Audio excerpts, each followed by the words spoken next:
Charot. It's been a long time, guys. Oh my gosh. Okay. Lobat ang camera. Magaling, magaling. Anyway, today is, what date is it? November 19. Mali yung date ng watch ko. Oh yeah, tama pala. It's November 19. And yesterday was our first day of winter. I'm not so sure. Hindi ko na-check yung calendar. But nag-snow na kami in October for a day. And yesterday was, as you can see, it's all white outside.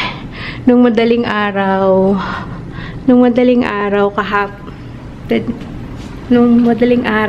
and the whole day it was snowing, kaya pagkagising namin ang mataas na yung snow. So yeah, last night nag-snow din, pero hindi siya, wala na nitong umaga, nung ano lang, madaling araw. This is the struggle. Magsusuot ka ng layers, makapal, pero pagpasok mo sa room, it's so hot.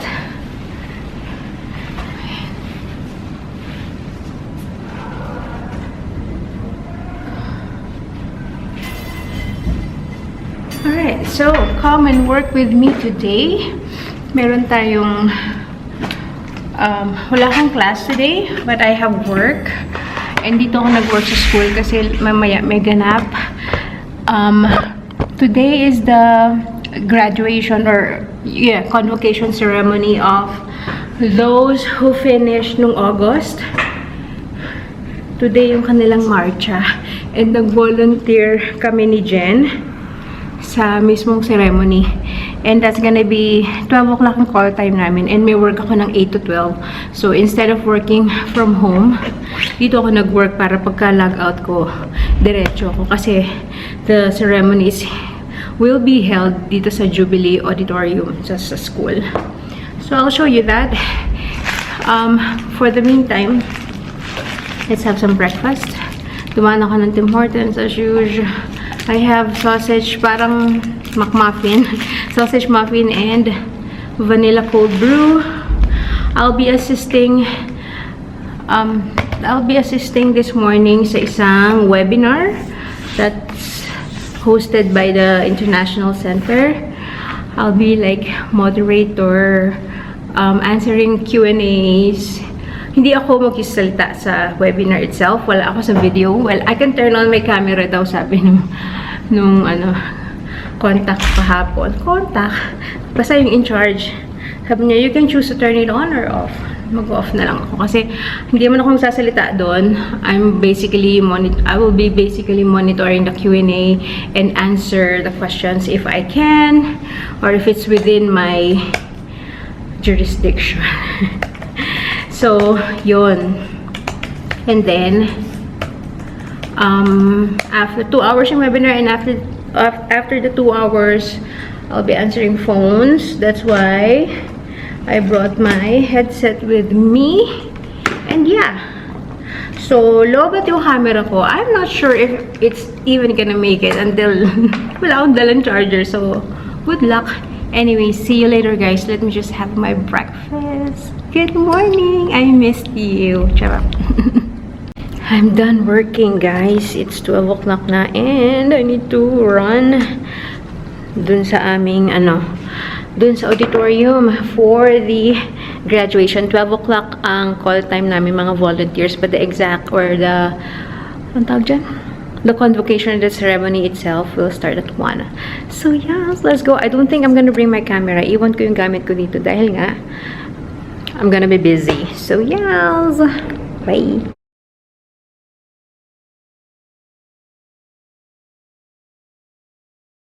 Hey guys! Happy Thursday!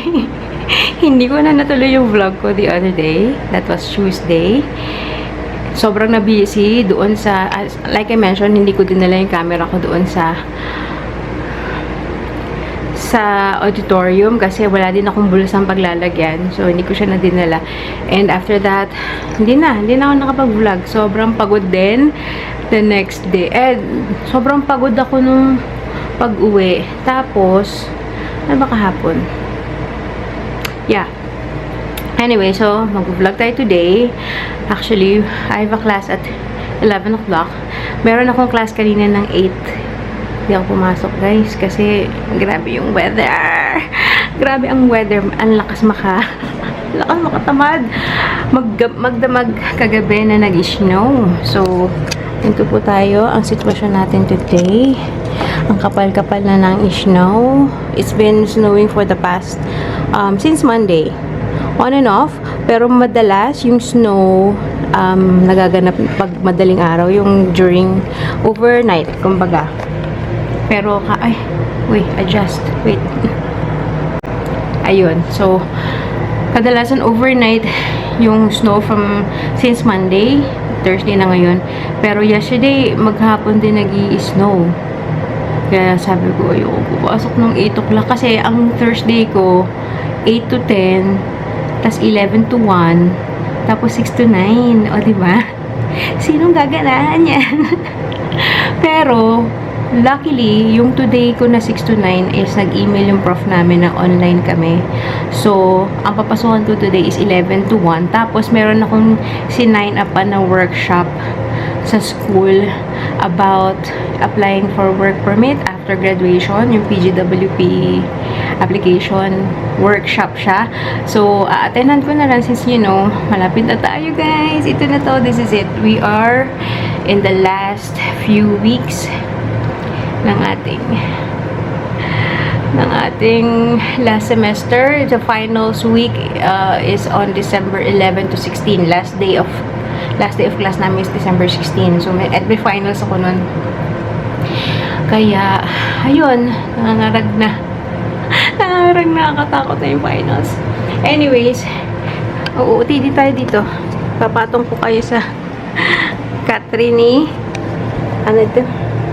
Cookie. So, since it's snowing, nung Monday, Tuesday, regular boots lang ako na hanggang knee. Leather yon. Okay lang naman din siya, pero ayoko mabasa yung leather kasi sayang naman, baka masira. So, today tayo ay nakapangmalakasang winter boots. This is our OOTD. Kita ba? So, I'm wearing the Sorel winter boots talaga na nabili natin sa Ukay. My wool trench as usual, okay. And then inside, nakaano lang ako.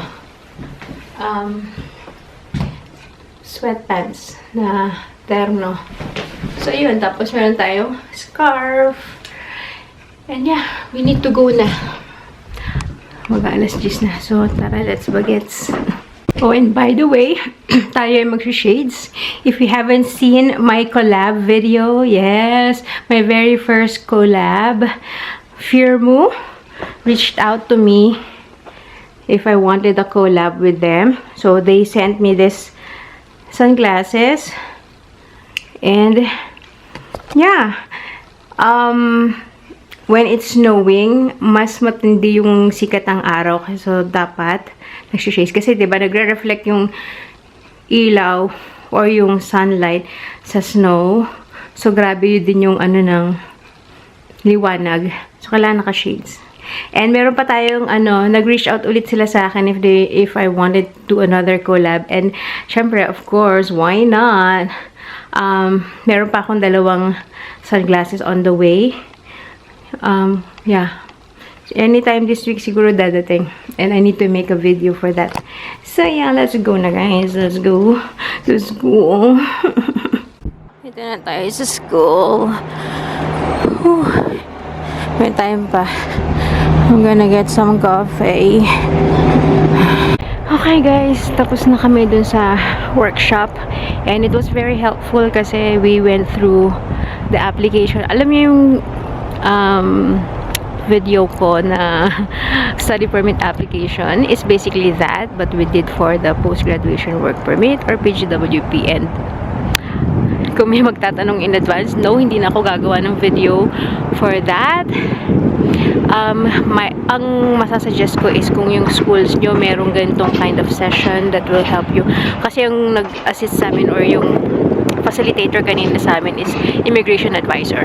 One thing that I learned here is very big deal yung mga immigration related questions. Now we are not, now that I'm working also dito sa SAID as sa International Center, mahigpit na pinagbabawal sa amin na magbigay ng advice, what you call that, basta anything immigration related, we cannot give advice kasi it's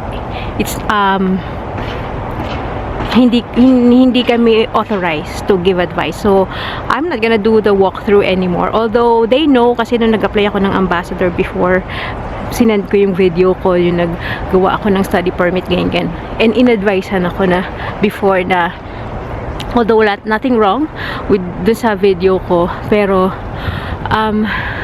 might as well not do the same video again. So I would highly suggest, kung may questions kayo kung paano mag-fill out ng application form for PGWP, either read through actually it's very straightforward eh. Talagang sasagutin mo lang yung tanong doon, 'di ba? And kung may mga details kayo na hindi sure, for sure your schools have in-house immigration advisor or student immigration advisor. Consult with them. Natutuyo yung lalamunan ko. Nangangati lalamunan kasi nagda-dry kasi nga it's super cold. Pero syempre nag-OOTD tayo. Look at the campus. Kapag snowing, ang ganda ng ng paligid. Although syempre yung mga sidewalk na maputik, hindi maganda. Pero pag titingnan mo lang yung paligid with the buildings na covered in snow, it's so pretty. Ito, the camera is not giving justice to this, how beautiful it is. But yeah, uwi na tayo. Ay, hindi, dadaan pala ako dun sa isang yeah, kasi meron tayong class online na 6 o'clock. Hindi pa ako nagla-lunch kasi dire-diretso from 11 to 1, tas 1 to 3 itong session. So, hindi pa ako makain. Pero, kumain ako bago ulit sa bahay. Tapos, I had just had coffee. So, yes! Naninigas na yung kamay ko. Laters! I'm home. Initing ko lang ang niluto ko kahapon, which is, spare ribs with ano to, basta para siyang Vietnamese. I think na-vlog ko na rin yun before. Vietnamese na spare ribs na pinrito siya sa brown sugar, tapos merong itlog ng pugo, ano pa ba, basically that, oyster sauce, coconut water. So ayan, masarap siya. And nagpapaluto ng french fries yung dalawa, merienda. So we have that going on, and kakain na, and then parang feeling ko bilis ang oras, magkaklase na. So yeah, I'm hungry. Ito pala ang French test ni Zeb. Proud na proud siya kasi he got perfect score, kasi may bonus pa. Bogs. I won't even attempt on how to pronounce. Zeb, come here. Can you say this again? Can you pause first? Well, I can't wait. I can't pronounce the R thing. Okay. Just say the word. La taille créole, la livre, la gomme, le ciseau, la calculatrice, le crayon, l'école, and la calculatrice. Uzuz. Okay. What does it say? This one. Like we didn't learn it. We didn't learn how to read that one. Okay. I know what these mean. This is Crayon. pencil sharpener. Oh, pencil sharpener. This is pencil. This is sharpener. So Oh, I thought it's crayon. that's crazy. This is a book. This is eraser. This is eraser, scissors, Calculator. yeah, calculator, Pencil. glue, It's not yet. Okay. glue, and calculator again. Okay. Good job. Too good. Too good. Because you had extra points. There's also more. It's the There's same. No, it's like this. A ruler. Un pupitre, un cahier. Kaye. What's kaye? Cahier is like notebook. Oh. And it's pretty fun to say. What's the scissors? Takado and this is a backpack. This is backpack. Oh, how do you say that? And takado. Un? Le?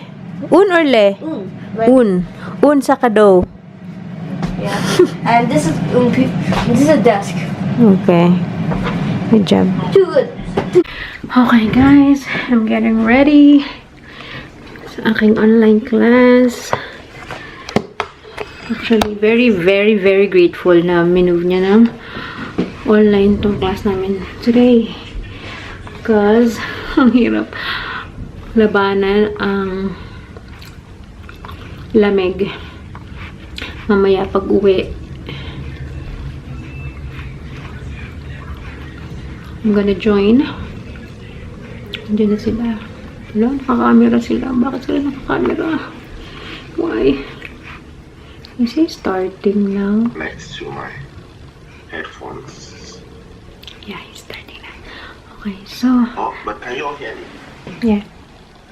I think I'm gonna end the vlog na dahil wala naman akong i-add after this. It's until 9 o'clock, so thank you guys for watching and I'll see you next time. Bye!